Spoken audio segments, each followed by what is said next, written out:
Hi, welcome to Oma's No Sugar Kitchen. Oregano.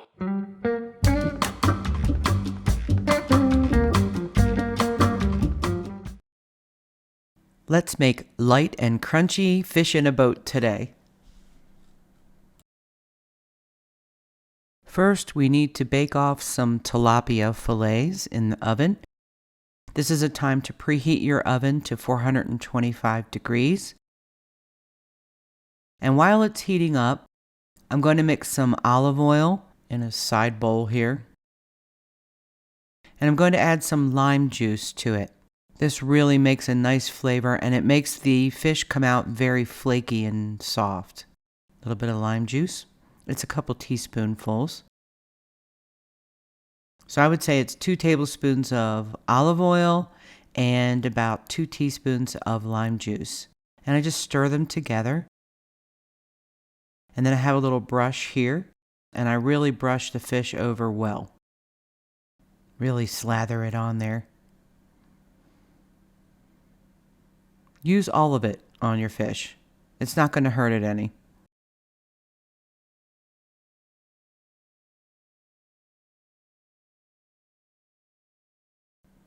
And now I will season it with some salt,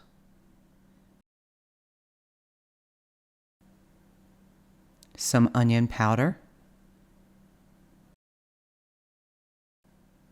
some oregano, one of my favorite flavors. Of course, I have to put oregano on there. Some basil, and some parsley. And then in the oven it will go at 425 for 16 to 18 minutes.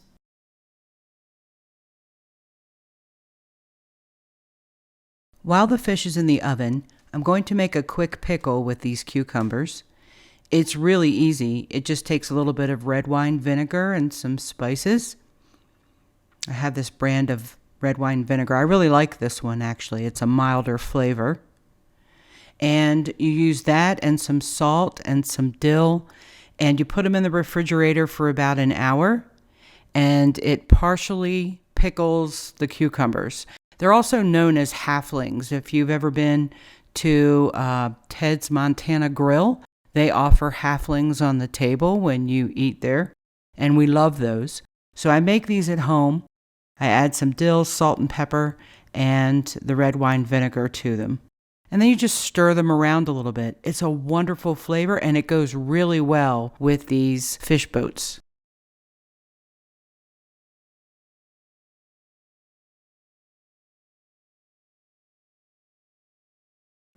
Larger cucumbers tend to be more bitter, so I really like to do something like this to help them out. The flavor comes out great. It's a good way to use them up. And with the dill and the red wine vinegar, it's just a really nice combination. Also, vinegar is fairly good for your health. You should look up the health benefits, particularly red wine vinegar or even apple cider vinegar. Now these will get covered over and put in the fridge for an hour while I finish the rest of the meal. I have some very ripe small tomatoes on a vine here, and I'm going to add those as just a plate of sliced tomatoes with our meal. Sliced tomatoes are awesome. I love those with a little bit of salt and pepper and tarragon on them. My aunt made them once with a little drizzle of balsamic and some feta cheese over the top. But I really think that tarragon and tomatoes were meant to be together. So I will sprinkle some on here and just put them on the table. We can add them to our plates with everything else.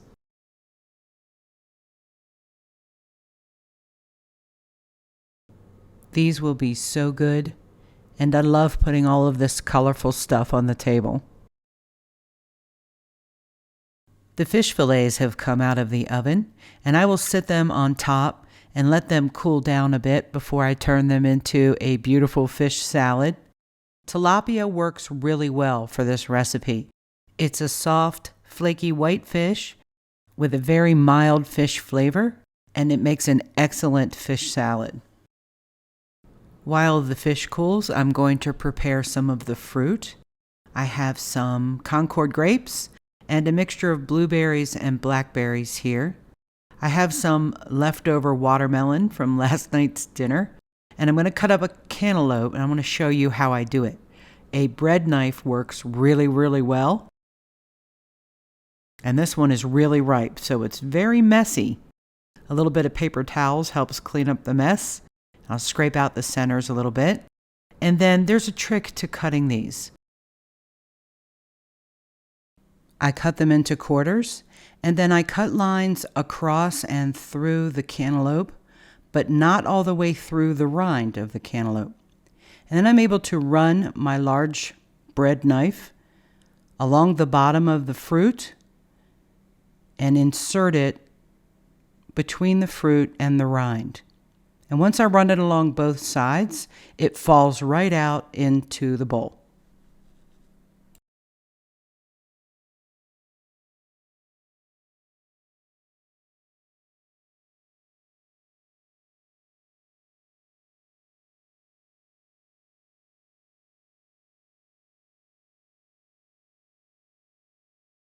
I'm going to show this a couple of times for you. This really speeds up the process. I've actually kind of slowed it down here so I can show it on the camera. But every time I cut up any kind of melon, whether it's watermelon or cantaloupe or honeydew, I find it really easy to do it this way. It only takes a couple of minutes to cut the whole thing up.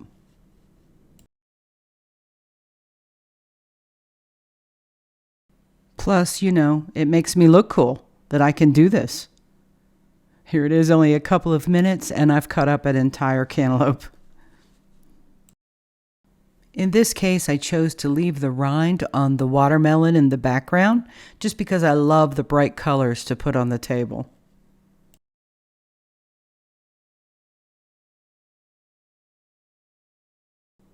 I have 2 packages of lettuce boats here. They were on sale at the store. I don't mind cutting my own lettuce for this, but since these were on sale, I went ahead and got them. And I'm going to wash them and put them back in the fridge. They get all nice and crispy that way. Once I've washed them and patted them dry, I pick out the pieces that I want to use for the fish in a boat, but I don't waste the rest. It goes into a bag in the fridge, and I use it within the next day or two in another salad.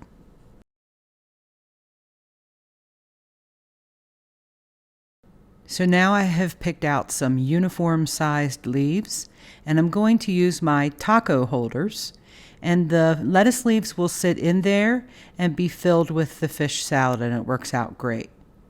Makes for a beautiful table, too. I want these to crisp up really well. So I'm going to put them in the bowl while they're still a little bit wet, and I'm going to put them in the refrigerator, and they will get nice and crispy and crunchy, and they'll be perfect to use with the fish salad.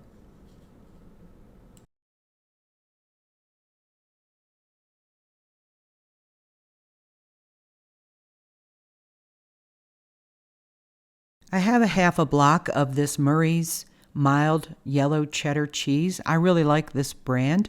And I also am going to use a half a block of the Kerrygold Dubliner cheese.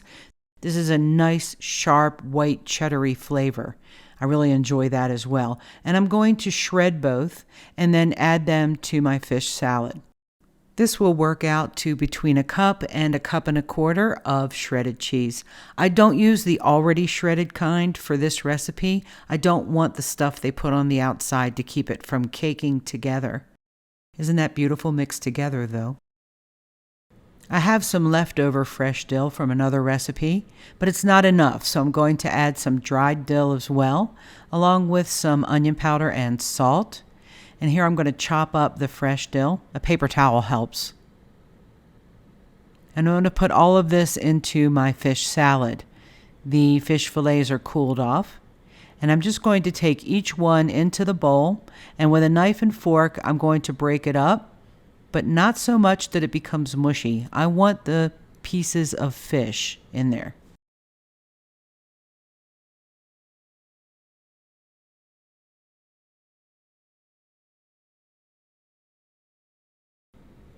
I will add most of the cheese to the fish. I may not need all of the cheese that I shredded.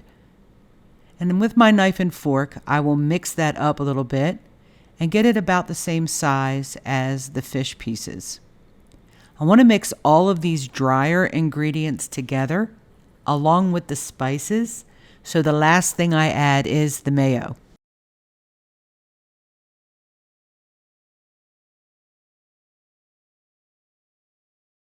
So in goes the fresh dill that I chopped up, and then I'm going to add the dried dill to it. I think it's a total of a couple of heaping teaspoons of dill in one form or another. On top of that, I will add about a teaspoon of the onion powder.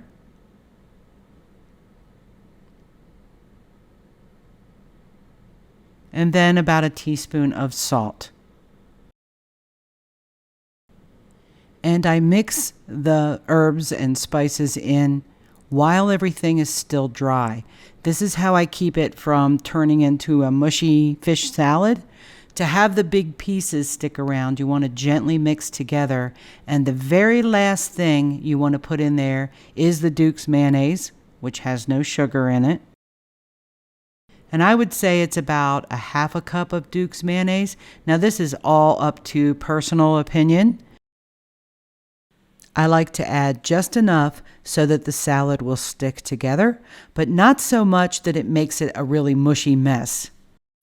Now I can fill my lettuce boats. It's a couple of heaping tablespoons of the fish salad for each lettuce boat. And then I kind of spread it out in there almost like it's a taco. A little bit of parsley on top. Adds to the flavor a little bit, but it also makes it pretty. I have some raw onions here for my son and I. I have the halfling or quick pickles. I have a bowl of mixed nuts that will go on the table. It all makes for a beautiful meal.